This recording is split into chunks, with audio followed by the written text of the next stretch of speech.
Queridos, nós estamos nessa série de mensagens chamada De Volta ao Primeiro Amor. Amém? Você já voltou ao primeiro amor? Já voltou? Na primeira mensagem que nós pregamos, nós falamos sobre o tempo de restaurar o relacionamento com o Pai. Lembra? Foi domingo passado. Restaure o teu relacionamento com o Pai. Hoje nós vamos dar continuidade falando a respeito de tempo de resgatar a paixão pelas almas. Amém? O texto está no Evangelho de João, capítulo 3, do verso 1 até o verso 21. Abra a tua Bíblia, ligue a tua Bíblia, marque esse texto, é tão importante, tão bom. Eu não vou ler porque são 21 versículos e eu não quero cansar você. Mas abra a tua Bíblia e acompanhe comigo esta palavra, esta mensagem, tempo de resgatar a paixão pelas almas. Você vai entender o que Deus quer fazer, o que Deus tem a fazer em nós e através de nós, e compreender principalmente essa necessidade de voltar ao primeiro amor. Nas visões de revelação divina do Apocalipse que o apóstolo João recebeu na ilha de Pátimos, o Senhor lhe confiou algumas mensagens para as igrejas da Ásia. Foram 7 igrejas. Na carta endereçada à igreja de Éfeso, o Senhor protestou com relação à decadência do amor que aquela igreja vinha apresentando. Ele protestou pela perda do que ele, o Senhor, chamou de primeiro amor. Uma chamada ao renovo, ao fogo, à paixão dos primeiros dias. Ele disse: tenho, porém, contra ti que deixaste o teu primeiro amor. Lembra disso? Então ele diz: olha, ordeno a você que se arrependa, volta às primeiras obras, lembra-te de onde caíste, para que você entenda, Deus quer que nós voltemos às primeiras obras, nos lembremos de onde caímos, para voltar às primeiras obras e fazer o querer do Senhor. Alguém disse uma frase muito interessante: a igreja não é um clube de iates, ou um iate clube, mas é uma frota de barcos de pesca. Isso é igreja. Você já viu um iate clube? Eu acho tão bonito aquilo. De vez em quando eu vou para Ubatuba e eu passo lá no Saco da Ribeira, lá numa praia bonita que tem lá, não me lembro o nome da praia. Eu ia muito naquele lugar e só tem aqueles barcos e aqueles iates, veleiros, um atrás do outro, enfileirado, tudo branquinho, bonitinho. Em Guarujá, eu passo de Guarujá para Bertioga na estrada, tem um iate clube, onde os barcos ficam na prateleira. Eles têm um guindaste e colocam os barcos na prateleira. Eu acho aquilo uma coisa bonita, interessante ver aquilo, é tão bonito. Mas a igreja não é isso, não é um iate clube. A igreja é uma frota de barcos de pesca. Jesus, ao chamar os primeiros homens, disse: vinde após mim e eu vos farei pescadores de homens. Esse foi o chamado de Jesus. Ele não chamou: olha, venha comigo que você vai ser rico amanhã. Venha comigo que amanhã você vai ser industrial. Venha comigo que amanhã você vai ser o cara. Não, ele disse: venha após mim e eu vou te fazer pescador de homens. Então a igreja é uma frota de barco de pesca. Oswald Smith escreve no seu livro assim: afinal de contas, esse é o nosso alvo principal. Para ter, precisamos dar. Para colher, precisamos distribuir. Foi isso, ou foi para isso que Cristo veio. Viveu, morreu, ressuscitou e enviou o Espírito Santo. Essa é a suprema tarefa da igreja. É por esse motivo que existimos. Nossa tarefa primordial consiste em anunciar o Evangelho, propagando-o por todos os meios legítimos. Oswald Smith, num livro clássico, Paixão pelas Almas, na página 95 do livro, ele escreve dessa maneira: esse é o nosso chamado. A tarefa principal da igreja. Alguém pensou assim: a tarefa principal da igreja é ter um coral. A tarefa principal da igreja é ter um pastor que pregue teologia. A tarefa principal da igreja é ter um grupo de louvor absurdo, bombando. Não, a tarefa principal da igreja é voltar ao primeiro amor. Anunciar o evangelho aos perdidos. O primeiro amor fez. Eles foram chamados para isso. Ei, vinde após mim e eu vos farei pescadores de homens. Foi isso que o Senhor chamou. Então nós devemos ter a mente ativa para ir atrás das pessoas. E não passiva de esperar que elas venham. Você entendeu? O que eu preciso ter? Uma mente ativa. Para quê? Para ir atrás das pessoas. Todo o tempo. Paulo disse que nós temos que pregar o evangelho em tempo e em fora de tempo. Não importa a hora, não importa o momento, a igreja precisa pregar. Crente é um outdoor. Sabe o que é outdoor? Aquele cartaz colocado fora da porta. Chama-se outdoor, fora da porta. Aquele cartaz enorme. Aqui em São Paulo não tem, que foi proibido por um prefeito, graças a Deus. Senão você não andava na cidade, né? Mas você vai na estrada, você vê aquele quadro enorme, grandão. Lembra disso? Já viu os outdoor? Muito bem. O crente é um outdoor. Por onde ele passa, ele anuncia a palavra do evangelho. Por quê? Porque somos o sal da terra e a luz do mundo. Então por onde você vai, você está brilhando. O Espírito Santo está brilhando em você, porque ele habita em você. Por onde você vai, o Espírito Santo está agindo. E nós devemos ter essa mente ativa para ir atrás das pessoas. O Espírito manda Filipe ir atrás do carro. E ele vai atrás do carro. Mas Filipe tem uma mente ativa. Ele olha para o homem está com a Bíblia aberta. Ele fala, ei, o que você está lendo? Ele falou, não sei, estou lendo aqui. Você entende o que está lendo? Ele falou, também não sei. Por que é que você não entende? Porque ele não sei se ele está falando dele ou de uma outra pessoa. Diz que ele foi levado como ovelha muda ao matadouro. Que negócio é esse? Ele estava lendo Isaías. E Filipe começa a dizer para ele, não, isso aí ele está falando de Jesus, foi isso. Jesus veio, aconteceu assim, morreu na cruz, ressuscitou no terceiro dia, subiu para o céu e tal. E o homem diz, eu creio. Então, e ele disse que aquele que crê, ele foi batizado, será salvo. E o que impede de ser batizado? Nada. Você quer ser batizado? Quero. Para o carro, desce e o homem é batizado. Mente ativa para ir até as pessoas. E não passiva de esperar que elas venham. Os dias passam, o tempo passa, e quantas vezes nós ficamos parados olhando para o tempo. Eu tenho um coral, eu tenho um grupo de louvor, eu tenho um ministério,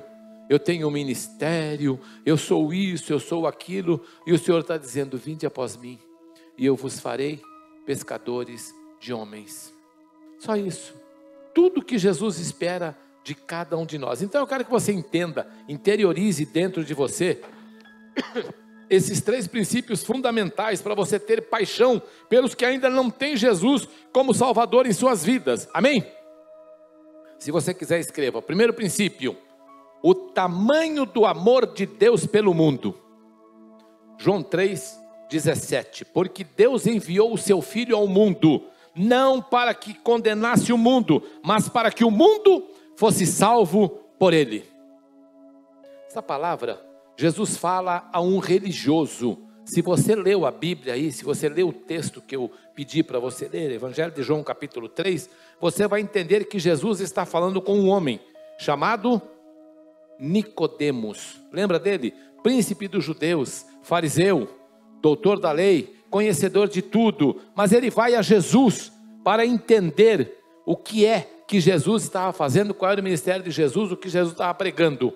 E o que é que Jesus me ensina ao falar com esse homem dessa forma? Ele diz, o Filho do homem não veio, o Filho de Deus, Deus enviou o seu Filho ao mundo, não para que condenasse o mundo, mas para que o mundo fosse salvo por ele. Aprenda isso, Jesus não veio condenar o mundo, Jesus veio salvar.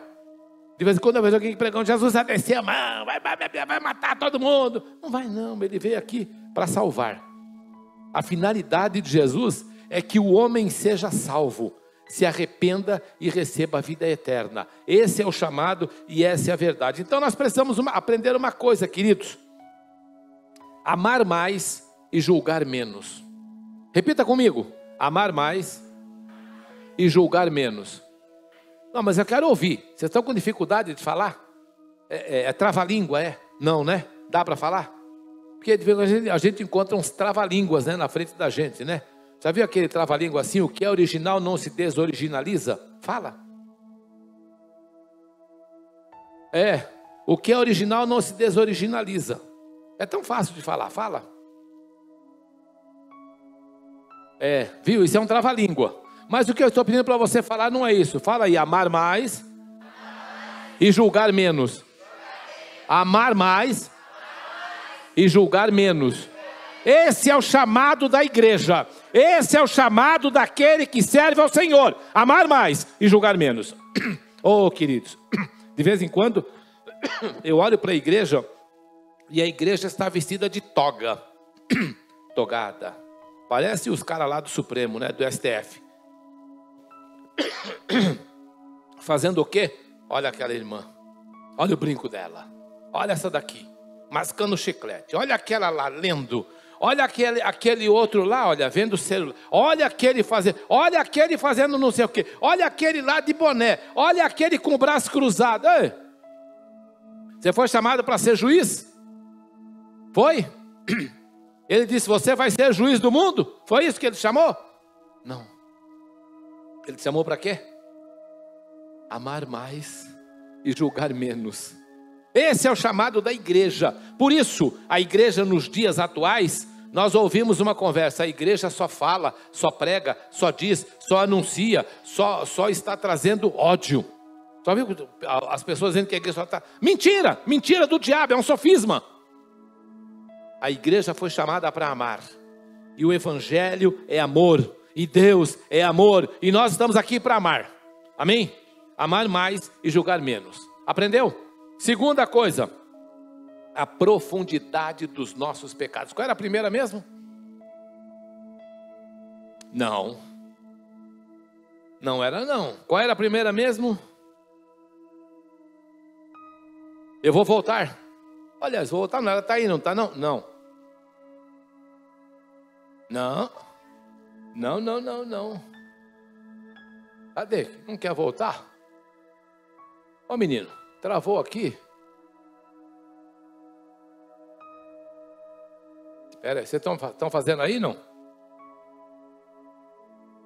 Não é isso que eu quero. Deixa para mim. Deixa para mim. É aqui, né? O que aconteceu que comeu lá? Está comendo um pedaço do slide. Você colocou qual slide aí? Ué, está comendo um pedaço do slide. É por isso. Arruma ele aí. Enquanto você arruma, eu seguro aqui. Não dá para arrumar, não? Não pode. Está normal? Está aparecendo aí o tamanho do amor de Deus pelo mundo? Então não está normal. Ele tinha que aparecer aí o tamanho do amor de Deus pelo mundo. Não apareceu, não? Ué, não está escrito isso no slide? Não? Não, então é o burro aqui que fez errado. Não liga não, é a idade. Não é? É a idade. Mas deixa, não precisa colocar não. Pode deixar. Se não está aparecendo aí, é eu que fiz errado. Primeira coisa, o tamanho do amor de Deus pelo mundo. Lembrou? Esse é o primeiro princípio. Qual é o tamanho do amor de Deus pelo mundo? Porque Deus enviou o seu Filho ao mundo, não para que condenasse o mundo, mas para que o mundo fosse salvo por Ele. Primeira coisa que nós precisamos entender. A segunda coisa, a profundidade dos nossos pecados.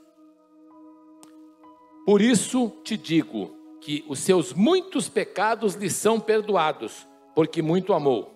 Mas aquele quem ama pouco, mas aquele a quem pouco é perdoado, pouco ama. E disse-lhe a ela, os teus pecados te são perdoados. Jesus está falando aqui da mulher que vai a ele com um vaso de alabastro, quebra o vaso já valia uma fortuna.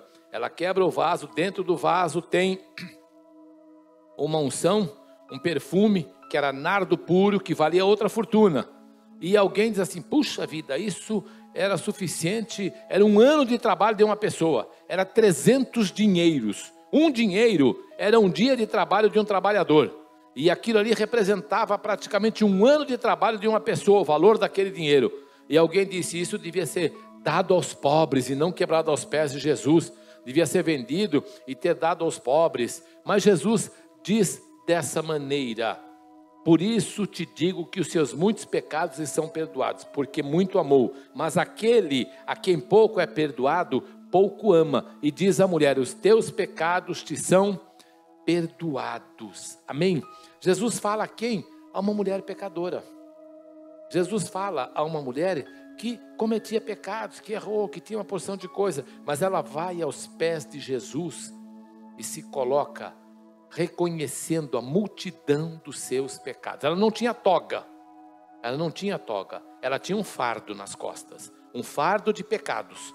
E aquele fardo de pecados faz com que ela reconheça que tinha que estar aos pés de Jesus, adorando a Ele. Então aprenda isso, o Evangelho não denuncia pecado, nem pronuncia julgamento, ele anuncia salvação. A palavra grega, evangelho é uma palavra grega, que significa, alguém lembra o que significa evangelho? Boas novas, ou boas notícias. Isso é o evangelho. Anunciar boas novas. Estou anunciando boas notícias. Qual é a boa notícia? É chegado o reino dos céus. A boa notícia é essa, é chegado o reino dos céus. Chegou o reino dos céus. Amém? Quando chega o reino dos céus, o reino das trevas desaparece. Por isso que a igreja é odiada. Por isso que a igreja não é aceita. Porque onde ela chega, as trevas vão embora. Onde ela chega, a corrupção vai embora. Onde ela chega, a verdade chega. Jesus disse, eu sou o caminho, a verdade e a vida. Aonde a igreja chega, chega a verdade. E o que é que Jesus falou? Conhecereis a verdade, e a verdade vos libertará. Então quando a igreja chega, é chegado o reino de Deus, é implantado o reino de Deus, e o diabo não aceita de forma alguma. Mas o evangelho não denuncia pecado, nem pronuncia julgamento, ele anuncia salvação. Então entenda, tudo que você faz e diz, expressa quem de fato você ama. G. Campbell Morgan, um evangelista, professor e pregador em Westminster, na Inglaterra. Terceiro ponto, o primeiro foi o que mesmo que eu já não lembro? O grande amor de Deus, é isso? E o segundo? Reconhecer os nossos pecados, entender que somos pecadores, amém? Não tem toga não, você tem um fardo nas costas, não se iluda, tá? Tem gente que pensa que tem uma toga de juiz, não é não, você tem um fardo de pecado, aprenda isso. E o terceiro, a compreensão do nosso papel de reconciliadores. O que é isso? Paulo diz assim, olha, que nos reconciliou consigo mesmo por meio de Cristo e nos deu o ministério da reconciliação, ou seja, que Deus em Cristo estava reconciliando consigo o mundo, não lançando em conta os pecados dos homens, e nos confiou a mensagem da reconciliação. 2 Coríntios 5, 18b e 19, é o que eles, então aprenda, você recebeu de Deus um ministério. Qual é o ministério? Eu vou voltar. Você recebeu o que ele disse lá, por meio de Cristo, e nos deu o que? O ministério da reconciliação. É o único momento que você, eu, nós nos tornamos sacerdotes. Sabe qual é o momento? Quando eu vou a uma pessoa, anuncio Jesus para ela, e ela recebe Jesus. Aí o que é que eu faço? Eu oro por ela. Jesus, o João, a Maria te aceitaram como Salvador, e eu estou agora te apresentando eles, pedindo que o Senhor perdoe os seus pecados, purifique os seus pecados, escreva o nome deles no livro da vida. Amém. Acabou. Nunca mais você vai ser sacerdote do João nem da Maria. Por quê? Porque agora eles não precisam mais de mim para orar por eles ou para interceder por eles. Por quê? Eles passaram a ter livre acesso à presença de Deus e passaram também a ter o Espírito Santo morando dentro deles, se tornaram templos do Espírito Santo, não precisa mais de sacerdote. Por isso está cheio de sacerdote por aí, mas tudo mentiroso. Deixa para lá, não vou falar desse assunto. Muitas pessoas na sociedade que estão rejeitando a Deus, de fato, estão apenas reagindo a uma interpretação equivocada de que Deus é pelos que falam e agem em nome de Deus. Entendeu? O que ele está dizendo é o seguinte: muitas pessoas na sociedade estão rejeitando a Deus. Por quê? Eles estão reagindo em rejeição a uma interpretação equivocada. De quem? De quem é Deus, ou de quem Deus é. Como é que é isso? Porque essa interpretação equivocada de quem Deus é dada por quem? Pelos que falam e agem em nome de Deus. Esse é o ponto. Então as pessoas reconhecem. Quem diz isso é Mark Batterson. Aprenda uma coisa, irmão. O mundo não é nosso inimigo. É o nosso campo missionário. É lá que você vai cumprir o teu papel. É lá que você vai fazer o que Jesus falou. Eu vos farei pescadores de alma. O Senhor não te chamou para estar preso num convento. O Senhor não te chamou para estar enclausurado numa célula, adorando a Ele. O Senhor te chamou para estar lá fora. E Ele disse isso. Eu vos envio como ovelha no meio de lobos. Está lembrado disso? Jesus falou bem claro: eu te envio como ovelha no meio de lobo. Ele não disse fica enclausurado. Alguém cismou que para servir a Deus tem que ficar enclausurado numa célula, adorando a Deus em contemplação. Não é isso não. Se trancar no mosteiro também não é isso não. Ele disse: eis que eu vos envio como ovelha no meio de lobo. Você tem que ir lá. Tem que entrar no fluxo. Tem que entrar nos bares. Tem que entrar em tudo quanto é lugar e fazer o quê? Anunciar Jesus. A Reforma fala de um homem, Guilherme Farrell. Diz que ele tinha um púlpito portátil. E ele entrava dentro da igreja católica, no meio da missa, botava o púlpito dele na frente do altar, subia no púlpito e ele gritava mais alto que o padre. E pregava que Jesus era o Salvador e que a salvação não era pelas obras, que era pela graça, misericórdia. Um homem tremendo, fez um abalo na França e em Genebra. Um abalo tremendo pregando dessa maneira. Era contemporâneo de João Calvino. Então aprenda isso, o mundo não é nosso inimigo, é o nosso campo missionário. Por isso é tempo de resgatar a paixão pelas almas. Sendo assim, primeiro, entenda a cultura das pessoas com quem você deseja se conectar. Você já pensou nisso? O texto diz: ele veio ter com Jesus de noite. Evangelho de João capítulo 3, verso 1, na parte A. Quem foi ter com Jesus de noite? Nicodemos. Por que Nicodemos vai ter com Jesus de noite? De noite é hora de alguém ir procurar discipulado. Primeiro, Nicodemos sabia onde encontrar Jesus. Sabia que Jesus estava lá no Getsemane orando. E talvez naquele momento que Jesus estivesse orando no Getsemane, era o momento de Jesus e o Pai. Era o TSD de Jesus. Tempo sozinho com Deus. Ele tem o tempo sozinho com o Pai. Estava ele e o Pai orando. E chega alguém e bate no ombro de Jesus e fala: ó, tem um homem aí, um príncipe dos judeus, um fariseu. E ele quer falar com você. E o que é que Jesus falou? Manda ele voltar amanhã, porque agora eu estou no secreto com o Pai. O Pai está me dando instrução aqui, eu não vou atender ninguém. Foi isso que Jesus fez? Não. Ele foi lá. Ele se levantou, parou a oração, parou o que estava fazendo e foi atender aquele homem. Foi atender o fariseu. Por que ele atende aquele homem de hoje? Porque ele entende a cultura das pessoas. Jesus entende o que aquele homem tem. O que aquele homem é? Bom, primeiro, Nicodemos era rico. Segundo, era religioso. Terceiro, era importante. Quarto, era influente. Era fariseu. Era um homem conhecido. Era doutor da lei. Era um homem que estava lá com as roupas bordadas de ouro, cheia de franja, um chapelão desse tamanho, para todo mundo saber que ele era fariseu. Por onde ele andava, todo mundo anunciava: está passando aqui o doutor fulano, olha quem é um doutor da lei. Pessoas assim vivem de forma muito diferente, e Jesus entendeu a cultura daquele homem, ele compreendeu aquele homem, e ao receber aquele fariseu naquela hora, Jesus nos ensina o que fazer se quisermos alcançar e servir as pessoas da nossa geração. Eu preciso entender também como que eu vou falar com essas pessoas, como eu vou me dirigir a essas pessoas. Já cansei de falar aqui 1 milhão de vezes. Sabe, às vezes nós pensamos assim: olha, tá aqui, olha, eu podia estar aqui, eu não uso gravata, não uso paletó, Mas aqui, ó, eu podia estar com um colarinho, né? Não podia estar com meu colarinho aqui bonitinho assim, todo mundo olhar para mim e pensar, será que é um pastor ou é um padre, né? Tá vendo? Porque eu estou de clergy, irmão. Só que eu tirei o colarinho para ninguém ver. Que aí ninguém sabe, ninguém fala nada. Reparou isso, não? Se eu pegar o colarinho e pôr aqui, vocês vão se assustar. Ah, o que é isso? Não tem, não. Aí eu estou aqui comum, ninguém me vê, ninguém sabe. Muito bem.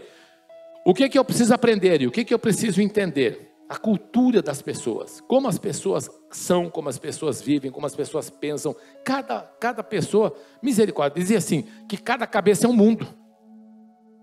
Então, é muito difícil nós podermos sair fora. Então, o que eu tenho que receber as pessoas dentro da cultura delas e com Jesus, transportá-las para o reino de Deus. Não adianta eu querer mudar a pessoa, porque às vezes eu olho para a igreja e a igreja quer aqui dentro só uma classe de pessoas. Qual? Os santos. Você já reparou?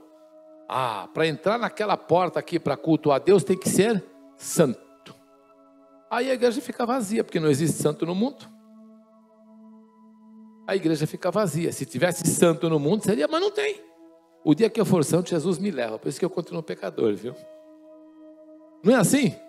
Não tem santo no mundo, então não dá. Mas a igreja quer que seja santo.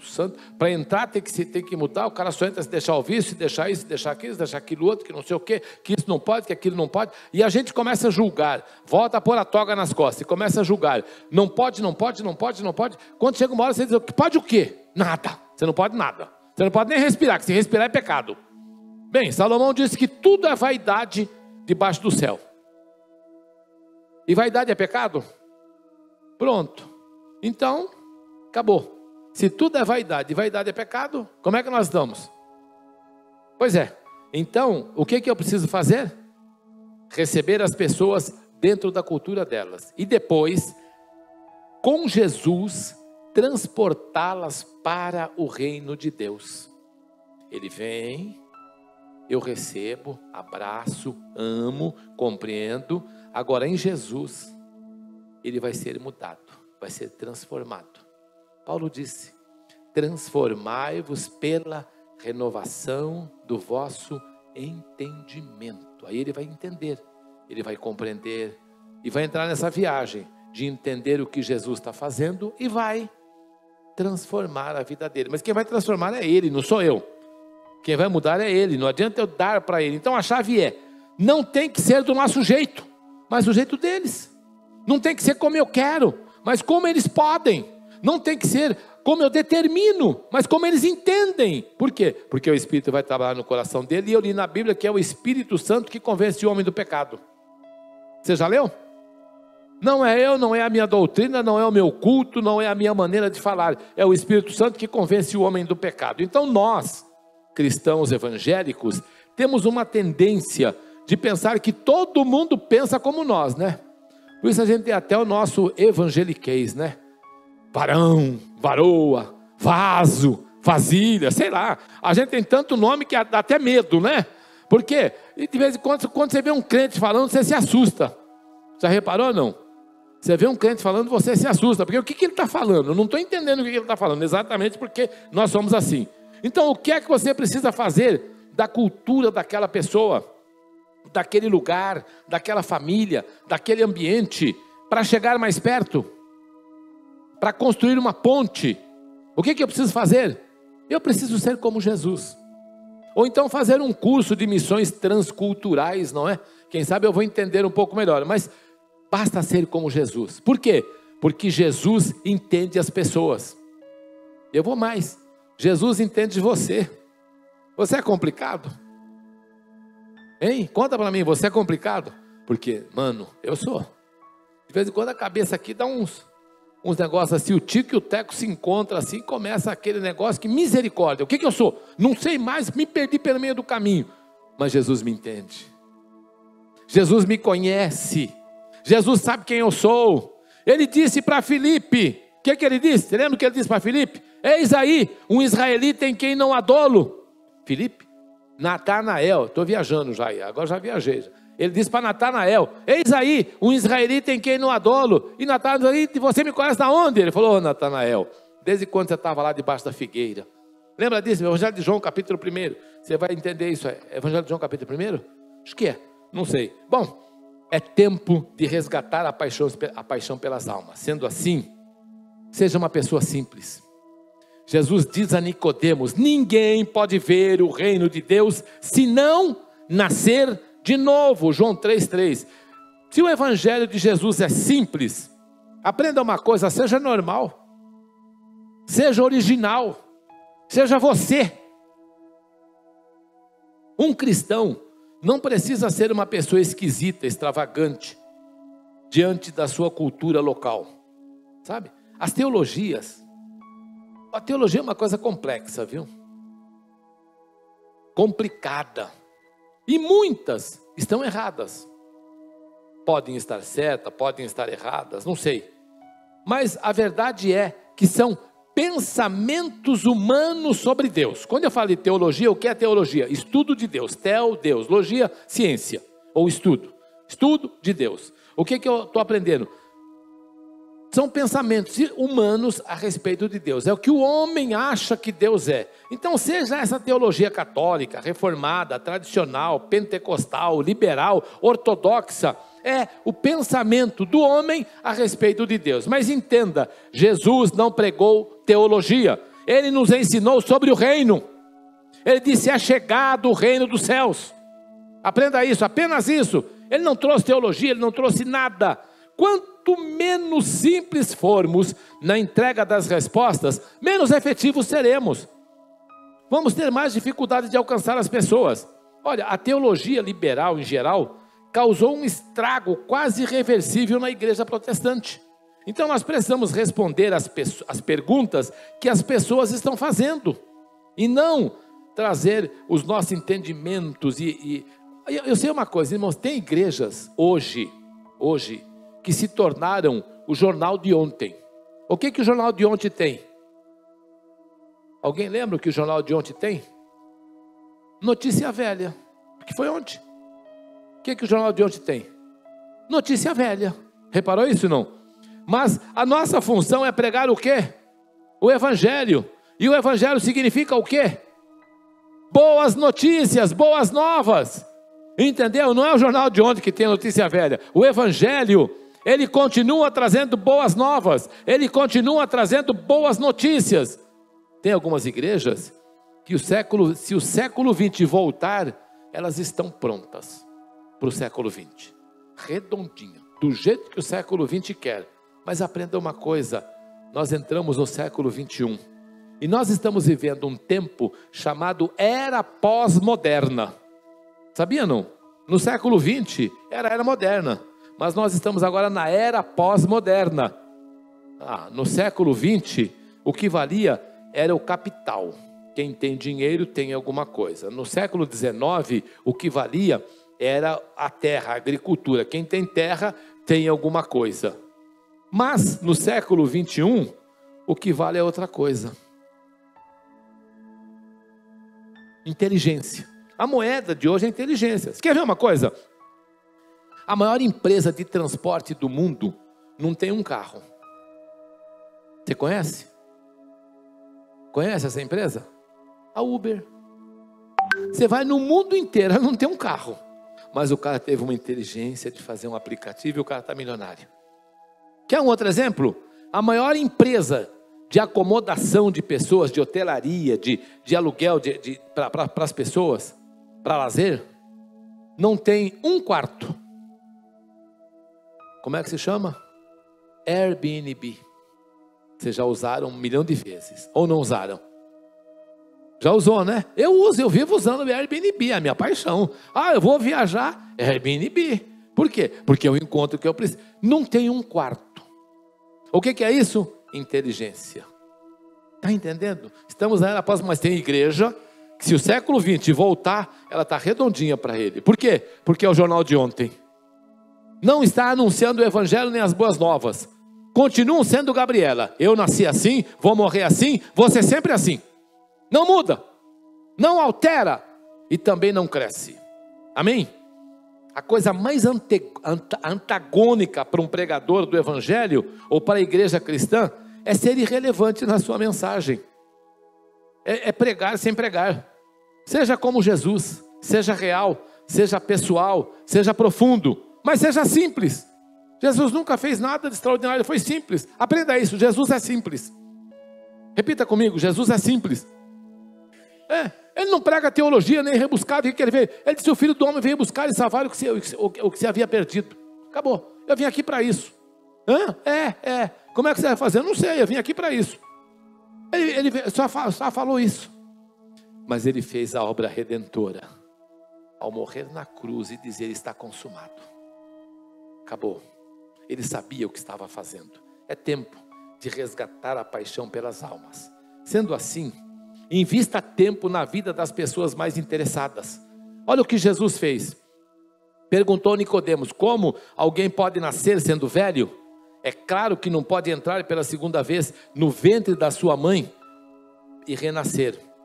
Jesus respondeu: digo-lhe a verdade. Ninguém pode entrar no reino de Deus se não nascer da água e do Espírito.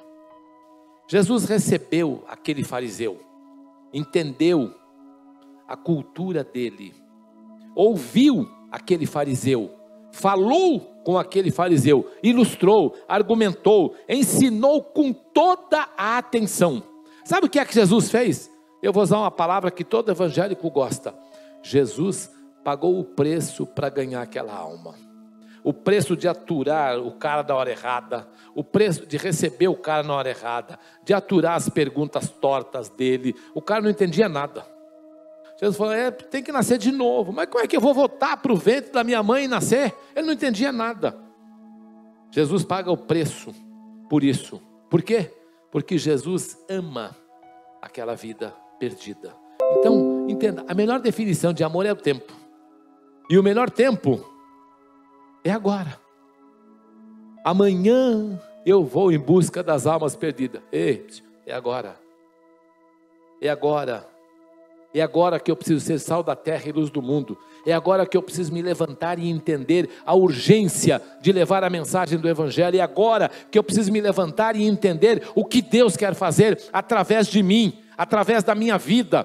Sabe quantos crentes perderam a bênção, perdem a vitória, perdem cura, perdem libertação, perdem de receber grandes coisas, aquilo que eu falei que vem por osmose, deixa de receber, porque não entendeu a urgência que tem Deus em salvar o homem, em salvar o pecador. Nós tivemos aqui 2 anos de pandemia, quantas pessoas morreram sem Jesus, sem salvação, e foram diretamente para onde? E a responsabilidade é de quem? De quem recebeu o ID, de quem recebeu a mensagem de Jesus: ide e pregai o Evangelho, ide e fazei discípulos. Nós recebemos isso dele, e recebemos dele autoridade, recebemos unção. Ele falou: em meu nome expulsarão demônios, falarão novas línguas, imporão as mãos sobre os enfermos e os curarão. Recebemos tudo isso dele. Ele colocou nas tuas mãos um talento, e nós fizemos o que com ele? Enterramos. Por quê? Porque eu tenho que fazer o coral, porque eu tenho que fazer o grupo de louvor, porque eu tenho que fazer o grupo dos jovens, das crianças, do adolescente, dos adultos, dos diamantes, da terceira idade, não sei de mais o que. Eu tenho que fazer tudo isso, menos dizer que Jesus salva. E ele chama 72 homens e diz para eles: vocês vão aí de casa em casa, bate na casa, entra naquela casa. Se ele te receber, fica ali, come, bebe, dorme, cura o doente, expulse o demônio, mas anuncie: é chegado o reino dos céus. E se aquela casa de paz te receber, fique lá, diga: paz esteja nessa casa. Lembra disso? Lembra disso? E quem eram aqueles homens? Novos convertidos. Jesus estava começando o ministério, não tinha nem separado os apóstolos ainda. Depois que ele sobe lá no Monte Tabor, ora, desce do monte e separa os 12. Olha, vocês vão ser meus apóstolos. E os outros se tornaram discípulos. Lembra disso? Apóstolo significa enviado. Vocês vão ser meus enviados, meus evangelistas, meus missionários, o nome que você quiser dar. Vocês vão para isso. E vocês são meus discípulos. Mas os 70 vão e fazem a obra. Aí vem um e diz assim: olha, eu vi o diabo descendo no céu, parecia um raio, mas em teu nome ele era expulso. Está lembrado disso? Por quê? Que era a função da igreja. Qual era a função da igreja? Anunciar a chegada do reino dos céus. Teu vizinho te encontra no saguão do prédio lá, no corredor do prédio. Ah, meu marido está desempregado, meu filho está doente. E você diz: a vida é assim mesmo. Fique em paz, a vida é assim mesmo. Pedro olha para o paralítico e fala: não tenho ouro nem prata, mas o que eu tenho eu te dou. Em nome de Jesus, levanta e anda. É a hora de você dizer: Dona Maria, vou lá na sua casa orar pelo seu filho. Traz o currículo do seu marido que eu vou orar para Deus abrir uma porta para ele. Eu recebi no meu WhatsApp hoje o testemunho de um homem. Assim: ô pastor, que bênção. O senhor anunciou na igreja os 3 dias de oração, segunda, quarta e sexta, e eu fui para a oração. E o senhor falou que era uma oração sem pretensão nenhuma, sem xarabacaia, é dobrar o joelho e orar. Era tudo que eu queria. E eu fui lá, dobrei o joelho e orei os 3 dias. No último dia o senhor chamou lá na frente, e eu fui com a minha filha no colo para receber a oração. E eu estava num processo de seleção no Sebrae. E quando eu saí de lá, eu recebi a notícia: você está contratado. Já assinei o contrato e estou abençoado. Muito obrigado, pastor, pela sua vida e pela sua disposição. Está ali no meu celular para você ver. Está entendendo o que é isso? Não? É Deus agindo, é Deus trabalhando. Mas você precisa dizer: é chegado o reino dos céus, é chegado o reino de Deus. Se você não disser, não tem jeito. E a melhor definição: você ama o pecador? A melhor definição de amor é tempo. E o melhor tempo é agora. Seja como Jesus. Jesus está disponível. É isso. Onde ele abre os braços e fala: quem tem sede, vem a mim e beba. Aleluia. Jesus está disponível. Aqui e acolá a gente está ocupado demais, não é? Outro dia desse eu vi um pastor cercado de 4 seguranças. 2 aqui, 2 atrás. Tudo armado. E eu fiquei olhando e falei: meu Deus, será que é um político? Não, era um pastor. Não sei para quê. E nem por quê. Mas Jesus estava disponível. Ele abre os braços e diz: quem tem sede, vem a mim e beba. Aleluia. É tempo de resgatar a paixão pelas almas. Sendo assim, nunca se satisfaça com uma vida de religiosidade e superficialidade. Jesus diz para o homem, para Nicodemos: você é mestre em Israel e não entende essas coisas? Está lá João 3,10. Eu acho que Jesus está dizendo assim: que pena, Nicodemos, você é tão religioso, estudou tanto, é mestre, mas ainda não sabe o básico, o essencial, e ao mesmo tempo o mais profundo. Você conhece pessoas que sabem tudo, mas ao mesmo tempo não sabem de nada. Aprenda uma coisa: Jesus é real e profundo. É isso, Jesus não é raso, é profundo. Quando eu vou a Jesus, eu falei que ele é simples, que o evangelho é simples, mas ele é profundo, porque ele traz ao homem algo que o homem não imagina: a segurança de vida eterna. É tempo de resgatar a paixão pelas almas. Sendo assim, apresente o coração do evangelho original. Jesus diz para que todo aquele que nele crê tenha a vida eterna. Porque Deus tanto amou o mundo que deu o seu Filho unigênito, para que todo aquele que nele crer não pereça, mas tenha vida eterna. Evangelho de João capítulo 3, verso 15 e 16. Veja que ao discipular de forma pessoal Nicodemos, Jesus declarou uma das partes mais citadas da Bíblia. Você conhece o versículo mais citado da Bíblia? João 3,16, aleluia. Deus amou o mundo de tal maneira que deu seu Filho unigênito, para que todo aquele que nele crer não pereça, mas tenha vida eterna. Na versão Almeida, na versão NVI ele diz: porque Deus tanto amou o mundo que deu seu Filho unigênito, para todo aquele que nele crer não pereça, mas tenha vida eterna. Para quem Jesus fala isso? Para uma pessoa só para um homem. Um homem que vai falar com ele de noite, escondido, na calada da noite. E Jesus revela para ele a frase mais importante de toda a Escritura: Deus amou o mundo que deu seu Filho único, unigênito, único que ele gerou, para que todo aquele que nele crê não pereça, mas tenha vida eterna. Cuidado, amor pelo perdido, cuidado pela alma, cuidado, atenção. Pagou o preço por Nicodemos, deu tempo a ele, deu o seu tempo para aquele homem e mostrou para ele: ô Nicodemos, olha aqui, Deus amou o mundo de tal maneira que deu o seu Filho. Estou aqui. Entendeu? Um homem buscando Deus. Fale sempre a verdade de forma direta, amorosa e real. Sabe, nós temos a mania de arrumar uns caminhos. Já reparou que a gente é muito reticente para falar? E quando você fala a verdade, dói as pessoas. Ainda mais essa geração mimimi que nós temos hoje, misericórdia, né? Quando você fala para ele a verdade, A mulher olhou para mim e falou: pastor, eu estou bonita. Eu falei: não está não. Misericórdia, pastor, que é isso? Bom, você me perguntou se estava bonita, eu vou ser obrigado a dizer que não, né? Por quê? Porque não tá legal isso aí. Não pode. Tem que estar linda, está maravilhosa. Tá horrível, mulher, para com isso. Aprenda a se vestir. É a mesma coisa eu e qualquer outro. Não, mas tem que falar que está bonito. Se você falar que está feio, misericórdia, né? As pessoas se ofendem. Então por que perguntam? Concorda comigo, não? Por que perguntam? Não é? Seja como Jesus. Jesus ama a todos. Decida amar. Simples assim, decida amar. Ame o teu irmão, ame o teu semelhante, ame aquele que te ofende. Ame o teu inimigo. Decida amar. Seja como Jesus. Olha o que ele diz: quem nele crê não é condenado, mas quem não crê já está condenado, por não crer no nome do Filho unigênito de Deus. Ele diz isso para Nicodemos. O que ele está me ensinando? Irmão, Jesus não condenou ninguém, e nem veio para condenar ninguém, nem vai condenar ninguém. É o homem que vai escolher. Isso vem desde o Antigo Testamento. Se você ler Deuteronômio 28, você vai entender. Ele diz: olha, Deus diz, diante de ti eu coloco dois caminhos, a vida e a morte. Já leu Deuteronômio 28? Aí ele diz: escolhe a vida para que vivas, ou então escolhe a morte e morra. Vai ficar com você. O que Jesus está dizendo aqui? Quem nele crê não é condenado, mas quem não crê já está condenado, porque ele disse: eu sou o caminho, a verdade e a vida. Ele é a vida. Volta lá em Deuteronômio 28, eu coloco na tua frente dois caminhos, a vida ou a morte. Escolhe a vida para que vivas. Jesus disse: eu sou o caminho, a verdade e a vida. E tem gente procurando o caminho, aí vem o outro, a teologia. A minha igreja é que salva, porque na minha igreja guarda o sábado. Não, quem salva é a minha igreja, porque na minha igreja guarda o domingo. Não, quem salva é a minha igreja, porque na minha igreja é uma igreja de fogo. Quem é que salva? É Jesus.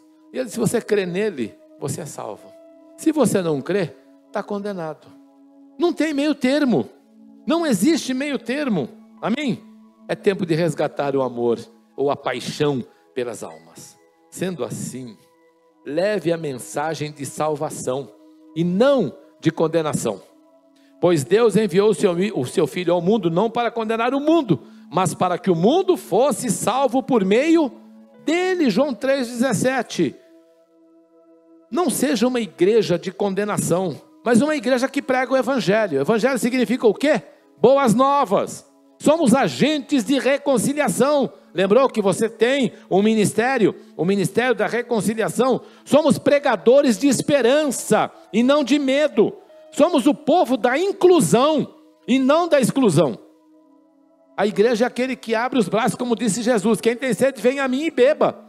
A função da igreja é abrir os braços e dizer: venha, nós vamos te receber. Algumas pessoas não conseguem confiar na igreja porque são julgadas por ela. Nós temos que mudar isso. Temos que parar de olhar para a vida do outro. Ninguém paga as minhas contas, e nem eu pago as tuas, e nem você paga dos outros. Então temos que parar com esse negócio. Olha a roupa daquela irmã, ela botou um bastão vermelho. Misericórdia, vem para o culto de batom vermelho. Ai, que aquela outra ali, não sei o quê. Misericórdia, tira isso. Vamos parar com isso. Nós temos que mudar essa maneira, sabe? Nossa cultura ama expor pessoas. E a igreja acabou entrando nessa onda maligna, também de expor as pessoas. Mas aqui, as pessoas precisam ser um lugar de abrigo, de acolhimento, de refúgio. A função da igreja é receber, é acolher. A função da igreja é amar. A função da igreja é compreender. A função da igreja é entender que Jesus ama o pecador do jeito que ele está. Sabe? Eu sou do tempo que a gente fazia culto ao ar livre, né? E no culto ao ar livre, tinha uma frase muito bonita, que todo pregador de culto ao ar livre dizia: Jesus disse, venha como está. Lembra dessa frase? Só que venha como está ali no ar livre, porque quando eu chegava na porta da igreja, cadê o paletó? Cadê a gravata? Não pode entrar de calça com mulher, tem que tirar a calça. Não pode entrar de calça com o tem que pôr saia. Tem uma igreja que para entrar você tem que pôr um véu na cabeça. Se não pôr véu na cabeça, não é dentro da igreja. Ai, mas eu não sou crente. Não é crente, mas tem que ir aqui para entrar, tem que ter véu na cabeça. Se não tiver véu na cabeça, não entra. Não funciona. Tá entendendo? Não era venha como está. Mas mudou agora? Não, venha como está até ali, mas daqui para cá, então mudou, parece o judeu, né? O lugar santo, o lugar santíssimo e o pátio dos gentios. Então você está no pátio dos gentios, pode entrar de qualquer jeito. Para entrar no lugar santo, tem que mudar. E no lugar santíssimo tem que ser sumo sacerdote, senão não entra. A igreja é um lugar de abrigo, de acolhimento, de refúgio. Queridos, seja sempre uma coisa, propositivo, positivo, sabe? Elimine da tua vida aquilo que divide. Sabe, de vez em quando eu vejo a igreja tem panelinha. Já viu panelinha dentro da igreja? Tem a panelinha desse, a panelinha daquele. Outro dia eu falei para minha irmã, toma cuidado, hein? Porque essa panelinha que você está aí, ela vai te cozinhar amanhã. Porque se ela está fritando alguém hoje, amanhã ela te cozinha. Então cuidado com essa panelinha aí, sai fora disso. Que panelinha não é coisa de crente. Sabe? A igreja não é um lugar para se frequentar. Aprenda isso. A igreja não é um lugar para se frequentar. É uma família para pertencer. Aprenda isso. Isso aqui não é um lugar para frequentar. Eu frequento o clube. Mas a igreja é uma família para pertencer. Eu tenho que aprender que aqui eu tenho que sentir a dor e a necessidade dessa irmã. A dor e a necessidade dessa outra. Entender o problema daquele outro. Compreender a dificuldade daquele outro. Amar aquele outro. Essa é a finalidade da igreja. Essa é a função da igreja. Eu vou dizer, seja como Jesus. Jesus é o reconciliador do mundo. O que Jesus fez? Veio reconciliar o homem com Deus. Amém? Apresente esperança antes do juízo. Ele diz: quem crê no Filho tem a vida eterna. Já quem rejeita o Filho não verá a vida, mas a ira de Deus permanece sobre ele. João 3:36. Você não pode deixar de falar do juízo, mas primeiro, foque na vida. Já viu alguém que vai ao médico doente? O médico diz: moço, acabou. Daqui 3 dias você está morto. Diz? Não diz. O que o médico diz para ele? Olha, você não está bem. Nós vamos tentar aqui alguma coisa para te ajudar. Vamos fazer um tratamento assim, você vai ser tratado dessa forma.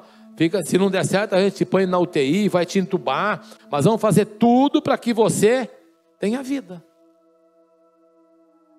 Ele não prega juízo, ele prega vida, sabe? Então foque na vida, na esperança, nas boas novas do reino. Ele disse: quem tem o Filho tem a vida, amém? Quem tem o Filho tem a vida, sabe? Na história da mulher adúltera, esse desfecho é poderoso. Olha, João 8:10. Então Jesus pôs-se de pé e perguntou-lhe: mulher, onde estão eles? Ninguém a condenou? Lembram disso? Da história dessa mulher? E ela disse: não, Senhor, ninguém me condenou. E Jesus fala o que para ela? Nem eu te condeno, vai e não cometa mais esse pecado.